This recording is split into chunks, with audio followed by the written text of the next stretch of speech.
Hi, this is Sam with TGN.TV bringing you another video, guys. So, from my last video I got some really good feedback. A lot of guys liked it and I really appreciate that, guys. I mean, I got some really good comments and things like that.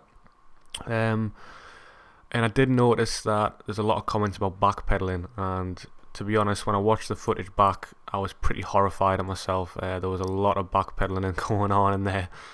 So I've tried to keep the backpedaling to a minimum this time, guys, so enjoy the video. And also I've been contacted by quite a few players in game, and I can't keep on top of all the whispers, and a lot of people want to see some interactivity going on, like Towler's World Order, that kind of thing.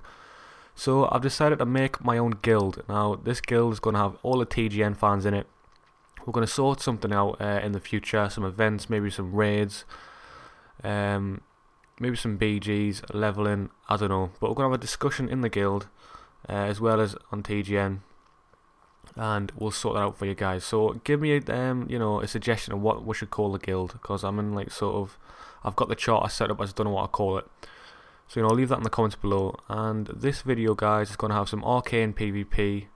I know someone wants to see some PvE footage, but at the moment Arcane mage is PvP geared and he's got a really low hit chance, so he'll suck at PvE. And I've also got some holy battleground healing and some holy PvE healing for you guys in this video, so stay tuned. Here I am, Isle of Conquest, guys, and I'm with my newly found TGN fan. So this guy Warcraft has contacted me in game today. He's obviously on my realm, and I was quite happy to accompany him along to do some BGs. So I done some BGs with him, had a lot of fun with him today. We've done a heroic dungeon on my paladin. He was feral, obviously. And yeah, so anybody else who wants to contact me in game, I'll be quite happy to reply to your messages, do some BGs with you, maybe some arena. I'm actually looking for a subtlety rogue to do some arena, as my friend is on holiday and I can't get some footage in the next couple of days. So until then, I'm looking for a subtlety rogue. So I don't know if you've seen that there, but I got a nice big 64k crit on that druid there, but it only blinked up for a second. And now I'm on the Hpally. He's obviously got no resilience, just PvE gear, and I'm hitting some quite big hits on him as well. This is what I love about Arcane spec. If you watch any of Hengist videos of Arcane PvP, he said it a million times, a lot of people say it a million times, the hits are huge. It's probably the biggest hitting class in PvP in terms of single hits. I mean, single hits can be anything from 11k up to 76k, depending on resilience and magic resistance, that kind of thing. So I'm hitting some alright hits on these guys here. We're just cleaning up from docks now, and this is one of the very few times Alliance have actually successfully taken docks. Every time I play an Alliance, we always lose. So me and Workout decided to launch ourselves into the Horde Keep now. I seen his little orange blip on the mini-map, so I run over towards him. I thought he was in trouble there, but he's just ripping up this Disc Priest by himself. He's doing a pretty good job of stunning him and keeping away from that teleporter there. So I go over, I help him out a bit, and I open up with a Ritual of Refreshment. Yes, I go over to help him out, and I end up freaking summoning some water. That was my bad. I was trying to pop my trinket, and I popped a Ritual of Refreshment by accident. So we stayed at the graveyard for a while until we managed to get the keep gates down, and then we moved in onto the boss. Now usually I wouldn't go for the boss, and whenever I play Isle of Conquest, I either leave the background immediately because I hate it that much, or defend our own base. But since I was here, I thought I'm going to start attacking the boss. So you've got to bear in mind that throughout this whole BG that I played, it lasted about 9 minutes, and I did very little in terms of damage. I must have attacked about 4 or 5 different targets, got a total damage of about, I don't know, 100, 200k. So at this point I'm really low in damage, but for some reason after killing this boss, I've done that much damage to this boss that I finished the game with 3rd top damage, which I found pretty impressive. That's all down to Arcane Blast hits. I mean, and also someone was asking me what's the rotation for Arcane PvP. Well, in PvP you never really stick to a rotation because situations are always variable, but Arcane Blast is going to be your primary spell. You want to try and get that off when you've got the time. Arcane Missiles is a no mana cost spell, so you want to use that whenever you're low on mana, or before the proc runs out. And Arcane Barrage I just use it when I get 4 stacks of Arcane Blast debuff just to get rid of the debuff, so I don't start putting my mana down too badly. But you know, everyone's playstyle changes. That might, like, different Arcane mages play it with different style. So there you go, me and Warcraft 3rd and 4th damage there. And we searched for another random BG and got Isle of Conquest again. Now normally I wouldn't show you the same battleground twice in one video, but I just like to show the damage I got off at the start here. So the tank pulled him, but I over aggroed him, you know, my mistake. But I hit a massive 73, 76k there on the boss, and I thought that was pretty impressive. That's the biggest hit I've ever hit in PvP on my mage. So now moving into Eye of the Storm now, and I'm on my Holy Paladin. Now, like I said, if you've watched my TGN idle videos, sorry, my Holy Paladin isn't really geared. I have got vicious gloves and shoulders, but and vicious weapons, but the rest of it is either bloodied or, you know, I've got some really bad PvE trinkets like level 81 Rain Song, that kind of thing. So as you can see, Warcraft is just ripping into some guys there. I'm just keeping them up. And I'd also like to say, when you're healing in PvE, you always I'm not going to say you're always beacon yourself, but I tend to beacon myself because there's that many different targets in battlegrounds, and you know, you can't just keep beaconing every single different target. So that's just something to bear in mind there, guys. In terms of what spells to use, guys, you know, I try to stay away from Holy Light as much as I can in PvP because, well, that's not really a good thing to say. Holy Light is a good heal. It's a really low mana cost, but you know, has a low to average heal. The thing is, it's quite slow, and in PvP you want fast heals because most of the time your friendly targets are taking a lot of damage. So Flash of Light's going to be one of your spells you're going to be using a lot. Obviously Holy Shock and Divine Light as well. So you know, you get very little chance to use Holy Light effectively in PvP, but if you can get it off, by any means use it. So that was a PvP clip there. I thought I recorded more of the PvP footage, but obviously I didn't. When I looked at my fraps folder, I only had that clip, so I apologise for that, guys. So now we're in Stonecore. Now, in terms of PvE healing, you're always going to beacon the tank. That's just my preference. You can't beacon anyone you want, but beaconing the tank, I feel, gives you the most effective, effective usage of beacon. So, as you can see, Holy Light, I'm using a lot here. This is going to be your main go-to heal along with Holy Shock. Holy Shock you want to be using every time it's off cooldown, because not only does it give you a nice instant cast heal, it also gives you one charge of Holy Power every time you use it. So that's something to bear in mind there as well. Now, in terms of add-ons, I used to use Grid. So if you want to use add-ons for healing, Grid is one I'd recommend. I've never used Healbot, but at the moment I'm not using any add-ons at all to heal. I used to only use Grid for raid healing, but now I feel that, will Blizzard have cracked the UI frames properly, so the raid UI frames now are decent. I like using them. And I've got a Razor Naga, so someone asked me about my action bar setup. Now I think Bartender's good, but I really can't be bothered to go and configure all the different action bars. I've tried it and it just seems like a big faff. I like using, I like to try and keep the game as authentic as possible, the way Blizzard meant it to be. So I use the original, UI setup, and I've got control. They see the bottom action bar is 1 to equals. Now on my Razor Naga, you've got 12 buttons in a grid, so that just covers all those buttons there. Now the row above is control, so whenever I hold control and press one of my Razor Naga buttons, this corresponds to that control bar. And as you can see, just next to the control bar, there's S with a number, that is shift. So I just use shift and control as modifiers to change whatever happens in conjunction with my Razor Naga there. So that's why I've got my action bars set up like they are. Now, shift's quite a hard action bar to get into, so I usually put my least important spells there. So that was some trash mobs there. I'm not going to go into all the trash mobs because it gets a bit boring, but I'm just going to skip to most of the bosses now. So the first boss of Stonecore Heroic is Corbrus. Now this is quite an easy fight.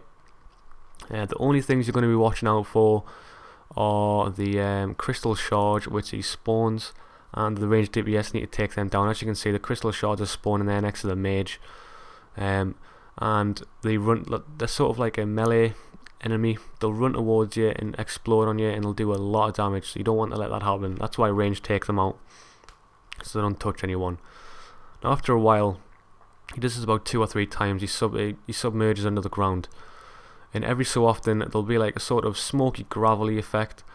This will mean he's going to emerge quickly and then go back under, and if you get caught in it like the tank did, as you can see, it does a lot of damage and it will one hit most DPS. The only reason it didn't one hit the tank is because he's got a lot more health than normal DPS, so I used a quick lay on hands to keep him up there. Now in this phase there won't be a lot of healing going on, so it's a good opportunity to get your divine play off, to get your mana back. And as you can see, I'm just, I'm not going to dispel any of these debuffs because 1000 it just absorbs 1500 healing, and it's not really worth my really costly dispel effect, so I'm not going to bother dispelling anything in this fight, so don't worry about dispelling, guys.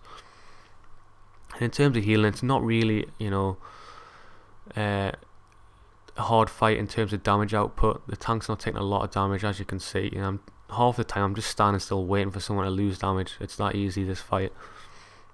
So there goes another crystal barrage, but Corvus is nearly down, so you still need to get the crystal shards down even when the boss is dead though, because they will persist to go on and kill you, and I've seen it quite a lot of times when I've been in dungeons where the crystal shards have still, everyone's forgot about them because the boss is dead, and they've still came in and downed one of the DPS. Now I said I was going to skip all the trash in this dungeon before, but I'd like to just touch on these ones. These mobs called crystal spawn giants can be a little bit annoying. So as a healer, I like to put a focus frame on because I do this little attack called Quake. And when they do Quake, you want to jump so you avoid the taking damage. And as a healer, you're not going to be targeting the enemy, so I feel like setting a focus frame, gives you the edge on getting out of the way of the Quake. Because as you can see, Last Scar didn't dodge the Quake there, and it takes about 25% health off you, which, it's an avoidable attack. I think it's good, you're taking that into account. And as you can see, I got hit by it there just to show you how much damage it'll take, and it takes a fair bit of damage off you. So definitely use focus frames when you're healing them. I mean, it's not a must. You can out heal it, but just to avoid unnecessary damage, really. So the second boss is Slabhide. Now this boss has a chance of dropping a really nice mount, but it's a really low drop rate. So, excuse me. This boss isn't a hard fight. Again, it's mostly tank and spank with a few environmental effects. As you can see, he spawns lava pools as well as stalagmites from the ceiling. Now, these little shards that fall from the ceiling, they'll be designated by black spots on the floor. You just need to avoid the black spots and avoid the lava pools, and this fight is good. Now, for a healer and mid-ranged casters, this fight can get a little tricky. As you can see, you've got to move on quite a lot because the shards break line of sight from some of your DPS there. And also, sorry, I forgot to mention the Crystal Storm as well. Whenever he does this, he will cast Crystal Storm. You just got to get behind a shard or some sort of cover to avoid taking any damage. Now, in terms of add-ons I use for PvE, nearly everyone I know has Deadly Boss mods. So if you haven't got Deadly Boss mods, I do recommend using it. It does help a lot in boss fights and in PvP as well. Now, you'll know when a lava pool's spawning because you'll see the smoke on the floor, as you can see there. And I've stayed in that lava pool for about, I don't know, one to 2 seconds there, and you'll see how much damage it's took off me already. So that was, a noob move by me there, and I got hit by that little shard as well. But this fight's not really too bad in terms of damage. As you can see, the warlock got caught in a lava pool there, and you can't really out heal the lava pool's damage, so you just got to let your DPS die. There's no point wasting mana on DPS that are going to die there. So moving on to the third boss now. This is called Osruk, and we had a bit of a problem with this guy. We wiped twice actually and got him down the third time. This boss, he's not difficult, but he does have a one-hit attack which can change the whole fight. I mean, we got him down to about 5% health. He one-hit the tank because the tank wasn't watching properly and everyone wiped. So ground slam, as you can see there where the screen prompted, he does this sort of attack and it'll go in a straight line. And you just got to stay out of the way of it really. It's wherever he's facing, this ground slam will sort of travel in a big like sort of train track structure, and it'll kill you if you stand in the way of it. Now another thing to take into account is he does this shatter effect. Before he does shatter, he'll stun everyone in the party using paralyze. As you can see, I've got that paralyze debuff now. I trinketed out of it, but he does cast Elementium Bulwark, and this reflects any spells cast at him. So if you're a priest or a shaman, I recommend using Flame Shock to cast it back at yourself, or Shadow Word Pain, and it will take you out of paralyze automatically, because paralyze is broken by damage, which is why this fight's so important. But because I'm a paladin, because I'm a healer, sorry, and I'm stood out range, I don't really need to dispel this effect unless I'm standing in the shatter zone, which is about 15 yards away from the boss there. But we don't have a lot of trouble with this guy on the third run. I think one of the DPS dies there. Warcraft died because he stood in shatter. But it's a long fight, guys, because the DPS died. I don't want to show the whole fight because it gets a bit boring. So we're moving straight on to the last boss now. Once you've cleared the 3 waves of mobs in front of them, they've got really low health. You'll be onto the boss now. And this boss, he doesn't have a very lot of special attacks. He'll spawn gravity wells on the floor, which you can use to assist in getting rid of the small mobs. By dragging them into the wells, just like by walking near the wells, they'll get dragged in. And he does Force Grip as well. Now Force Grip, you want to try and interrupt it every time, because it does do quite a lot of damage to the target it's Force Gripping, and it will throw you into a gravity well. Now after a while, when he's down to about 50% health, the boss will go back to his altar and he'll take 95% less damage or 80% less damage or something like that. So there's not really much point in attacking him, and he'll throw boulders. Now if you stand in the way of these boulders like I nearly did there, those boulders will one hit you. They do about 200k damage, so they will one hit you a lot of the time. But as you can see, waves of these devout followers are coming along. They've only got about 8k health, but if you try and drag them into the gravity well like I'm trying to do now, that they're really easy to get rid of. But for some reason the DPS want to AoE them down. So after the boss comes off his altar, there'll be no more boulders. He'll just be going back to his normal Force Grip and melee attacks. Nothing really to worry about here. I'd go as far to say is that this boss is the easiest boss out of the whole dungeon. There's no big problems, and it's quite simple to do. So the boss is nearly down now, guys. And if you want to see any more PvE healing, I'm happy to do that for you. I might do a more in-depth guide if anyone wants to see that.